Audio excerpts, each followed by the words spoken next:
So allow me to encourage you to don't give up, never throw in the towel, to just look at it more so in a way of such through the eye lens of your spirit, man. How are you feeling today? Are you tired? Are you growing weary? And ask yourself, why am I feeling this way? Could it be possibly me doing those things of such or living a way of such vainly? Well, I know my Father who are in heaven has way more than this world could ever give me.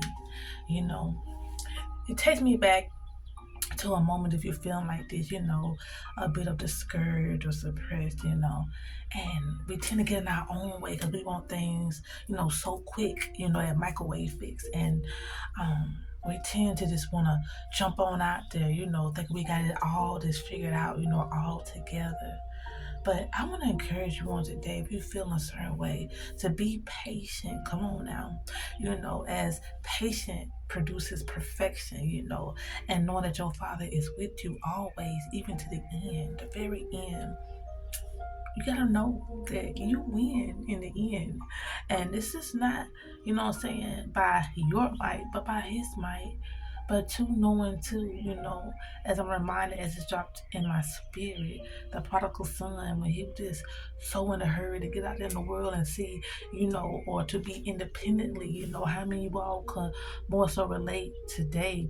I think back on the times when I was younger, okay, woo, and I was ready at 18, okay, to jump out there and do those things in which I thought was my way, to have my way, to do whatever, okay.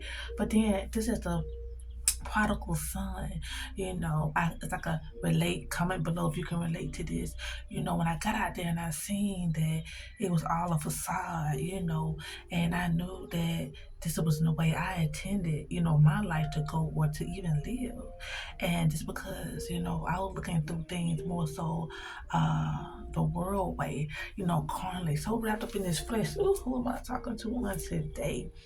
I had to come to myself, saying, such as that prodigal son, and realize that this is not, the way it's intended, that my Father had whatsoever for me, you know, knowing that he has way more than this world could ever offer for me.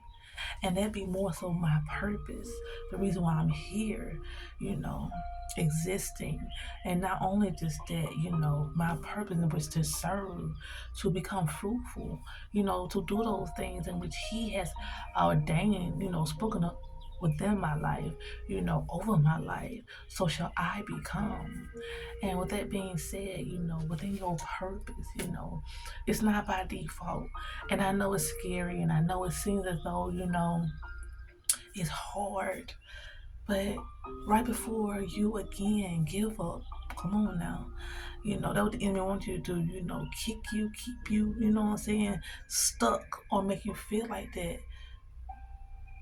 That's when God comes through with that breakthrough. So you got to continue to just hold on, to not give up, continue to go forth, and to know that again, if God be for you, who could be against you? And that again, that pain, those weary nights, those things that cause you to feel, discouraged, again, if within God doing something, let him do the work within you, to help you become, even though it don't feel good. But we know that all things work together for the good of those who love the Lord. So we must continue to endure, hang on in there, and know that hope deferred make the heart sink. Whatever he laid upon your heart, whatever he purposed or told you, trust and believe. He's a man that he should not lie. He's not a man that he should not lie, correction. But again, it will come to pass. And that season that you're in will no longer last. You'll look back and be so glad again that you continued on, instead of, giving way to go either way, but his way, Yahweh. Be encouraged on today, and know that again, God got you on this path for a reason. You was chosen. Until next time, be blessed.